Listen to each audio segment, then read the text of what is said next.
তিনি শুধু একজন ক্রিকেটার নন, তিনি এক যুগের অনুপ্রেরণা। তিনি যখন মাঠে নামেন তখন পুরো দেশের হৃদস্পন্দন বদলে যায়। আজ সেই বিরাট কোহলির জন্মদিন। 5 নভেম্বর 1988 দিল্লিতে জন্ম নেয় এক স্বপ্নবাজ তরুণ। শৈশব থেকে তার চোখে ছিল শুধু একটিই লক্ষ্য, ভারতের জার্সি গায়ে মাঠে নামা। শৈশব থেকেই কোহলির চোখে ছিল ক্রিকেটের প্রতি অদম্য এক ভালোবাসা। দিল্লির ঘরোয়া ক্রিকেট থেকে উঠে এসে 2008 সালে অনূর্ধ্ব-19 বিশ্বকাপে ভারতের অধিনায়ক হিসেবে জয় করেন প্রথম শিরোপা। একই বছরই তিনি ভারতীয় জাতীয় দলের হয়ে অভিষেক করেন। মাঠে প্রতিটা মুহূর্তেই দেখা যায় জয়ের অদম্য ক্ষুধা। তার যুদ্ধটা শুধু বলারদের সঙ্গে নয়, যুদ্ধটা পুরো প্রতিপক্ষের সঙ্গে। হারও তাকে হার মানাতে ভয় পায়। আন্তর্জাতিক ক্রিকেটের সব ফরম্যাটেই তার রেকর্ড অবিশ্বাস্য। টেস্ট, ওয়ানডে, টি-20 3 ফরম্যাটেই সমানভাবে রান তুলেছেন তিনি। আন্তর্জাতিক ক্রিকেটে তার রান 26,000-এরও বেশি, সেঞ্চুরি 82টি।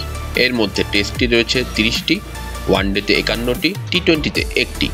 ওয়ানডে ক্রিকেটে তিনি সর্বোচ্চ সেঞ্চুরির অধিকারী। 2023 বিশ্বকাপে সচিন টেন্ডুলকারের রেকর্ড ভেঙে প্রথম ব্যাটার হিসাবে ওয়ানডেতে 50তম সেঞ্চুরির রেকর্ড করেন কোহলি। মাঠে যেমনটা আক্রমণাত্মক, মাঠের বাইরে ঠিক ভিন্ন এক কোহলিকে দেখা যায়। সেখানে তিনি একজন প্রাণবন্ত স্বামী, একজন বাবা, একজন দয়ালু মানুষ। প্রাণীদের প্রতি ভালোবাসা, শিশুদের সাহায্য, সমাজ কল্যাণ কাজ সবকিছুই কোহলিকে নিয়ে গেছে অন্য এক উচ্চতায়।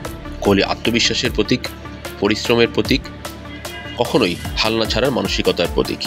ভারতের হয়ে দীর্ঘ এক ক্যারিয়ারে পেয়েছেন বহু পুরস্কার। 2011 সালে বিশ্বকাপ জিতেছেন। 2024 সালে টি-20 বিশ্বকাপ জেতার পর সেই ফরম্যাট থেকে অবসরও নিয়েছেন।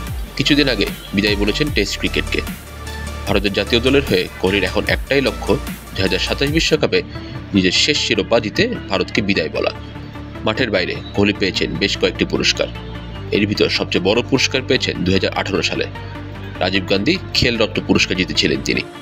2017 সালে পেয়েছিলেন পদ্মশ্রী। 2011 থেকে 20 সালের ভিতর আইসিসি ক্রিকেটার অব দ্য ডেকেডও জিতেছেন কোহলি। চলুন দেখে নেওয়া যাক এক নজরে কোহলির কিছু বিশেষ রেকর্ড।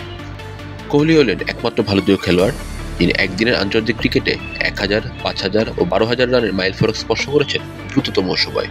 3 ফরম্যাটেই সর্বাধিক আন্তর্জাতিক সেঞ্চুরি করা ব্যাটারদের তালিকায় কোহলি আছেন দ্বিতীয় স্থানে। তার উপরে আছেন শুধুই সচিন টেন্ডুলকার।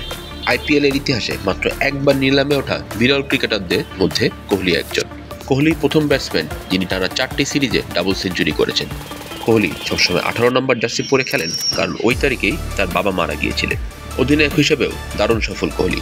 তার নেতৃত্বে 58.82% জয়ের হার ছিল ভারতের। ভারতের ক্রিকেটের ইতিহাসে সবচেয়ে সফল টেস্ট অধিনায়ক তিনি।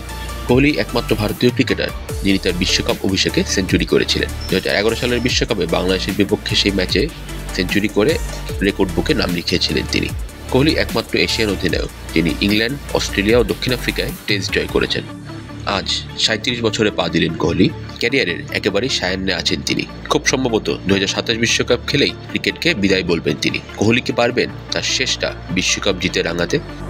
ফাহিম মাসরুর, সারা বাংলা।